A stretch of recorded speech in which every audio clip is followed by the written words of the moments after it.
महाराज, और वो छठ भी कोई साधारण नहीं। जिस छठ माता का स्मरण स्वयं भगवान कृष्ण के पुत्र सांब ने किया, जिस छठी माता को स्वयं कार्तिकेय जी को दिया गया,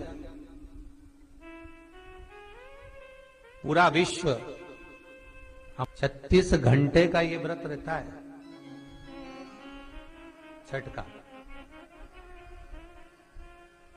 स्नान, खाना, दूसरे दिन फिर वही क्रम में पूजन की तैयारी, भूखे रहना, सूर्य को अर्घ देना, उगते को डूबते को, और मां छठी का स्मरण करना।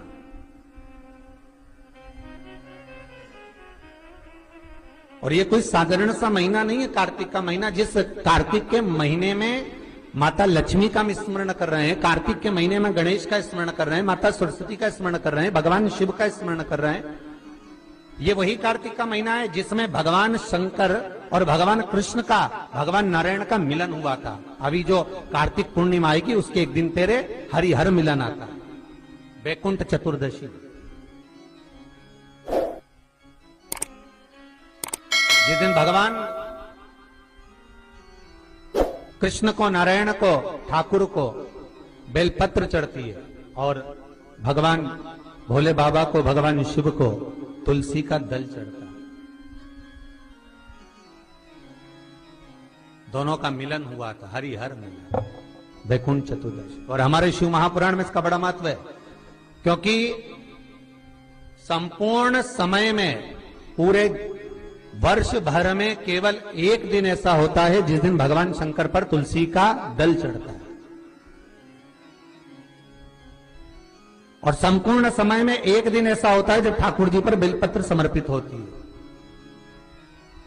शास्त्र तो कहता है, विष्णु पुराण कहती है, स्कंद पुराण वर्णन करती है कि ठाकुर जी को तो बेलपत्र आप अगर पूजन कर रहे हो तो रोज समर्पित कर भी सकते हो, पर शंकर भगवान को, भोलेनाथ को, मेरे विश्वनाथ को तुलसी का दल साल भर में समर्पित नहीं होता, केवल एक वैकुंठ चतुर्दशी का दिन ऐसा होता है। और उस बेलपत्र की भी बड़ी महत्वता है। और कार्तिक के महीने में अपन जब कथा श्रवण कर रहे हैं, आनंद ले रहे हैं, सुनने के लिए बैठे हैं, और मौका मिला है कार्तिक महत्तम को श्रवण करने का, तो एक एक महत्व को अपन समझ। उत्तर भारत के जो लोग हैं ये पूजन करते हैं दीपावली के बाद में छठ की पूजन, छठी।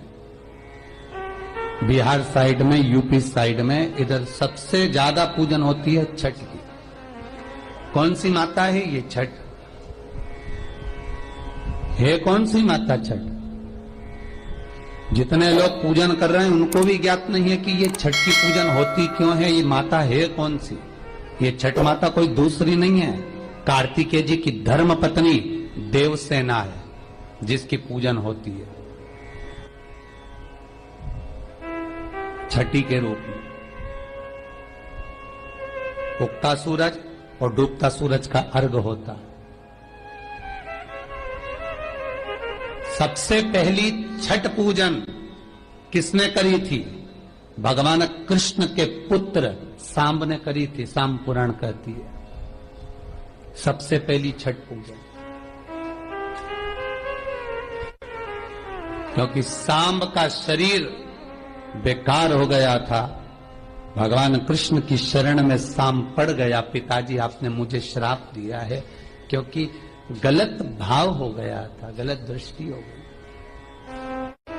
भगवान कृष्ण के पास में जामवंती जी बैठी हुई थी, तो सांब ने आकर कहा, पिताजी मुझसे गलती हो गई, बहुत बड़ी गलती, क्षमा कर दीजिए। भगवान कृष्ण ने कहा, तुम सूर्य की आराधना करो।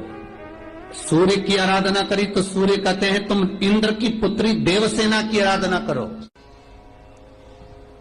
और कार्तिकेय जी महाराज की धर्म पत्नी देवसेना की जब आराधना सांब ने करना प्रारंभ करी, सूर्य को उगते को और डूबते को जब नमन करना प्रारंभ करा, अर्घ देना प्रारंभ करा, जल में खड़े होकर सांब तप साधना में डूबा रहता, सूर्य का स्मरण करता, देवसेना का स्मरण करता, तो देवसेना वहां प्रकट हुई।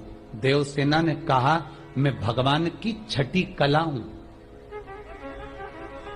मैं भगवान देवताओं की छठी कला हूं, इसलिए जगत में मैं छठी के नाम से पूजी जाऊंगी। और सुन ए शाम, तूने मेरी आराधना करी है, मृत्यु लोक में जो मेरी आराधना करेगा वो जगत का सारा सुख भोगेगा। और तू भी चिंता मत करना, तू भी सर्व सुख भोगेगा। अब देखिएगा महाराज, शिव महापुराण की कथा कितना सुंदर वर्णन कर रही है कि एक लोटा पानी का फल क्या है। माताओं जरा आप ध्यान दीजिएगा।